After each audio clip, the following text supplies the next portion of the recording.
လာပါဒီနေ့မှာဆိုရင်ညီမကနေပြီးတော့မှာပေါ့နော်ညီမတို့လူမျိုးဒါနိုင်ငံသားမှာလာပြီးတော့အလုပ်လုပ်နေကြရတဲ့တိုင်းရင်းသားညီကိုမောင်နှမတွေအားလုံးတွေတည်ငောင်းတစ်ခုပြောချင်ပါတယ်ရှင့်အဲ့ဒါကဘာလဲဆိုရင်ညီမတို့ကနေပူမရှောင်မိုးရွာမရှောင်အလုပ်တွေလုပ်ကြရတယ်အဲ့လိုအလုပ်တွေလုပ်ကြတဲ့အခါမှာဆိုရင်တချို့ဆိုရင်ဆောင်းလို့နေတဲ့တွေဆိုရင်နေပူထဲမှာ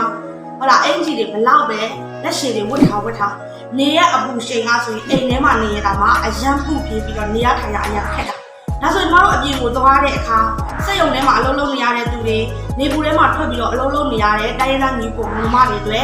ကိုယ့်ရဲ့အရေးပြားချမ်းမာရေးအတွက်နော်ကြိုတင်ကောက်ွယ်လို့ရမယ်ပစ္စည်းတွေတစ်မျိုးကိုလာပြီးတော့ပြောပြပေးမှာဖြစ်ပါတယ်ရှင်နော်အဲ့ဒီပစ္စည်းကတော့ညီမတို့ဒါကဘယ်လာအသားလင်းစီလို့ခေါ်ပါတယ်ညီမတို့ရဲ့ခြေထောက်တွေလက်တွေပေါ့နော်ဒီလိုနေရာတွေမှာဆိုရင်ညီမတို့လိမ့်သွားခြင်းအဖြစ်နေရဲ့အပူရှိန်ချောင်းမီးရဲ့အပူရှိန်ချောင်းကိုယ့်ရဲ့အရေပြားတွေမှာရာယာမှုတွေ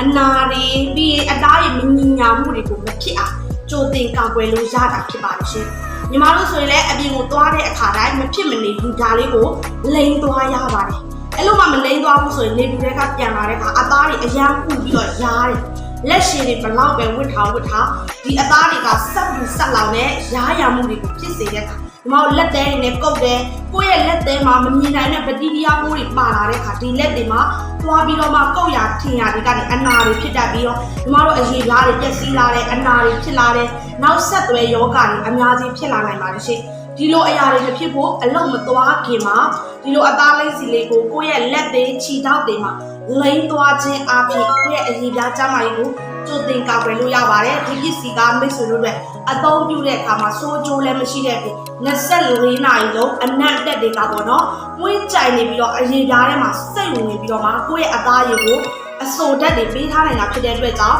နေရဲ့အပူရှိန်ကြောင့်လာတဲ့ညီမတို့အပူလိုင်းကိုကာကွယ်နိုင်မှာဖြစ်ပါတယ်ရှင့်ဒီပစ္စည်းကိုထုတ်ပေးတဲ့သူကတော့ထိုင်းနိုင်ငံမှာပါတကူဆရာဝန်ကိုယ်တိုင်ကနေပြီးတော့ထုတ်ပေးထားတာဖြစ်တဲ့အတွက်ကြောင့်ကိုယ်တိုင်ပြန်တော့ရင်လည်းတရားရခိုင်တော့စိတ်ချသုံးလို့ရတယ်လို့တကယ်ချင်းတွေကိုပြန်လဲရောင်းချခြင်းနဲ့ပါဆိုရင်လည်းတရားရခိုင်တော့ယုံကြည်စိတ်ချစွာရောင်းချလို့ရပါတယ်လိုချင်တဲ့မိတ်ဆွေတွေဆိုရင်ဘယ်နိုင်ငံကနေဆိုမာယူလို့ရတာဖြစ်တဲ့အတွက်ကြောင့်အမြန်ဆုံးဆက်သွယ်လာဖို့ဒီဗီဒီယိုလေးကနေပြီးတော့သတင်းကောင်းလေးပါလိုက်ပါရှင်